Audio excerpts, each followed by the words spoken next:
Hi, my name is Liz Rice. I'm from Columbus, Ohio, and this is my presentation on the learning process.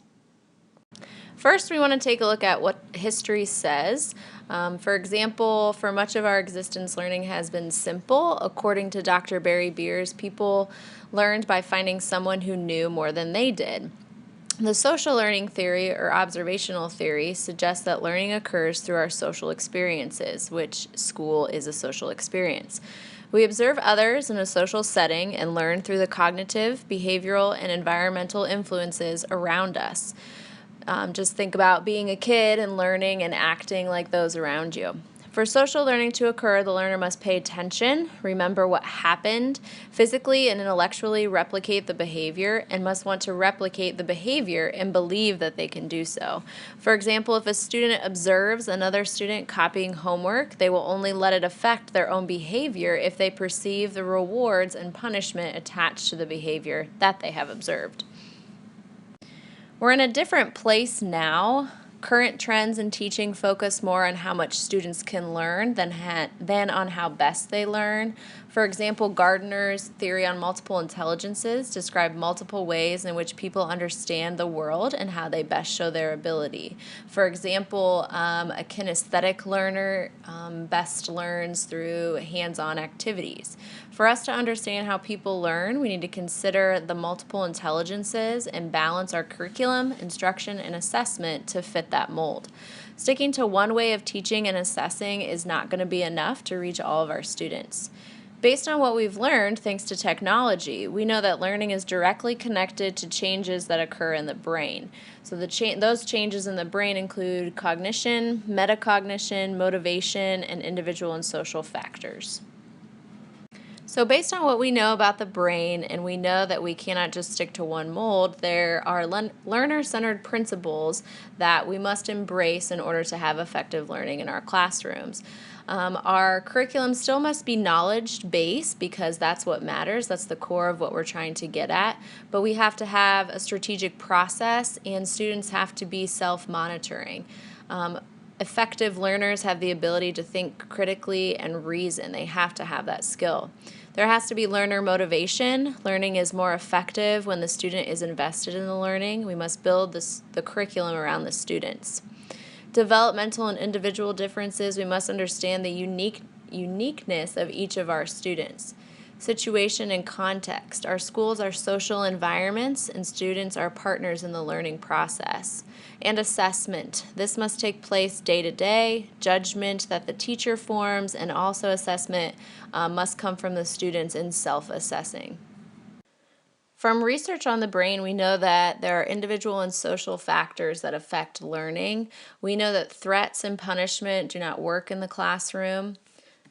A challenging environment is the key ingredient for enriching the brain.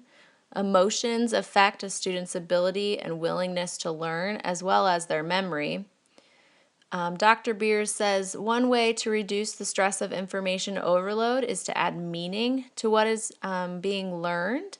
So connecting to what is meaningful to students, and that means to play a part in what makes sense to the students, such as creating mind maps to develop patterns, different graphic organizers to connect with the students, whatever works best for them and their brain.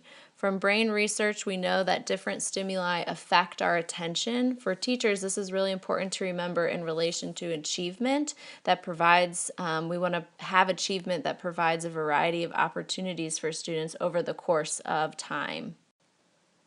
The learning process is brought about from what we know about the brain, and as Dr. Wolf explains, understanding the brain and learning can lead to making informed decisions. As a teacher, we're in the business of dealing with the brain, so we have to be able to make informed decisions. The basic psychology tells us that our brains react to reinforcement or behaviorism. Our brains use 10 times more oxygen than any other part of our body and use 25% of all the energy produced by our body. Learning is all about making connections for the neurons in our brain. Learning is also the act of making and strengthening those connections in our brain, and we need to make those connections stick. So what does all this mean for teaching and the learning process and what we know about the brain? And it comes down to what we know about the brain shifts our focus from teaching to creating the learning opportunities for our students' brains to make connections.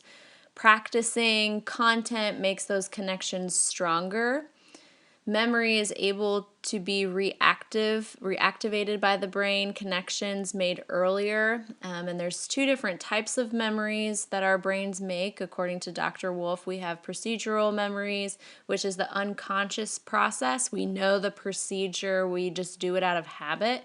And there's also declarative memories, which are concepts which need more elaborate rehearsal. And that's what teaching comes down to. So we know that we have to change our strategies if we want to put those declarative memories into elaborate rehearsal. For example, we could conduct reciprocal teaching where students are teaching one another in a think, pair, share, or teaching the class.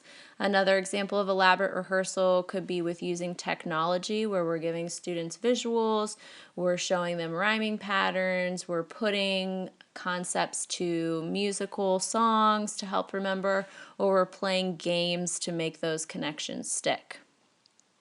In conclusion, by studying the brain and learning how it works, we as teachers can figure out the science of learning and use this research and this knowledge to evaluate what we're doing, make informed decisions, and really change our teaching practice to become more intentional for the students that are sitting in our classrooms.